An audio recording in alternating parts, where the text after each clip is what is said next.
Hi అండి, ఈరోజు మన ఛానల్లో పన్నీర్ కర్రీ చేసి చూపిస్తానండి. దానికి కావలసిన పదార్థాలు: ఆనియన్ పేస్టు, అల్లం వెల్లుల్లి జీలకర్ర ధనియాల పేస్టు, పచ్చిమిర్చి, జీడిపప్పు అండి 2 గంటల ముందు నానబెట్టుకున్నాను, టమాటా పేస్టు, కొత్తిమీర, పన్నీర్ అండి. ఇప్పుడు చేసే విధానం చూద్దామండి. ముందుగా స్టవ్ వెలిగించుకుందామండి. కళాయి పెట్టుకుందాం. కళాయి హీట్ ఎక్కాక ఆయిల్ పోసుకుందామండి.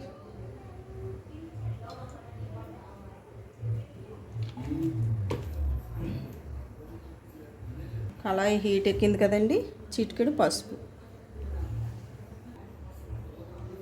ఇప్పుడు పన్నీర్ ముక్కలు ఫ్రై చేసుకుందామండి లైట్గా.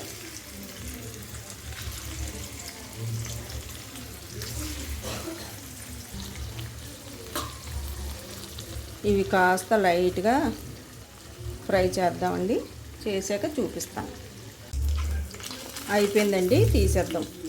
అన్నీ ఇలాగ లైట్గా ఇవి వేపుకుంటే బాగుంటుందండి కర్రీ అయితే.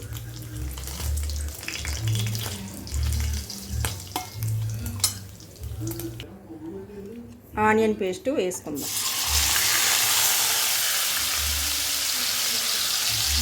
అల్లం వెల్లుల్లి పేస్టు, ఆనియన్ పేస్ట్ వేసుకుందాం. ఒకసారి అంతా కలుపుకుందాం. ఆనియన్ పేస్ట్ వేగింది కదండి, టమాటా కొత్తిమీర వేసుకుందాం. ఒకసారి కలుపుకుందాం. ఇదంతా మగ్గిపోయిందండి. మనం నానబెట్టాం కదండి జీడిపప్పు, వేసుకుందాం.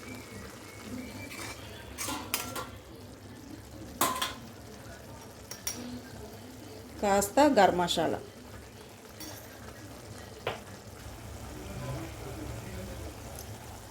కాస్త సాల్ట్, పన్నీర్ ముక్కలు వేసుకుందాం.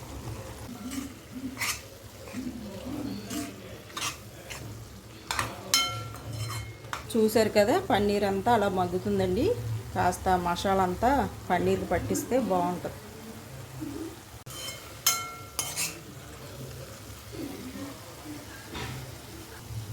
కాస్త కారం వేసుకుందాం.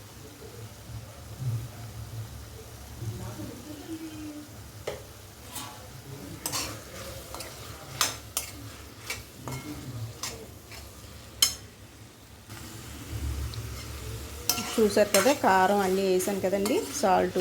ఇప్పుడు వాటర్ వేసుకుందామండి. వాటర్ వేసుకొని ఉడికించుకుందాం.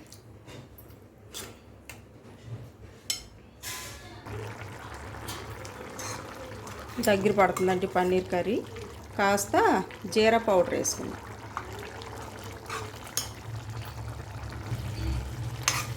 కర్రీ అంతా దగ్గర పడుతుందండి. కొద్దిగా సాల్ట్ సరిపోలేదు, సాల్ట్ వేసుకుందాం.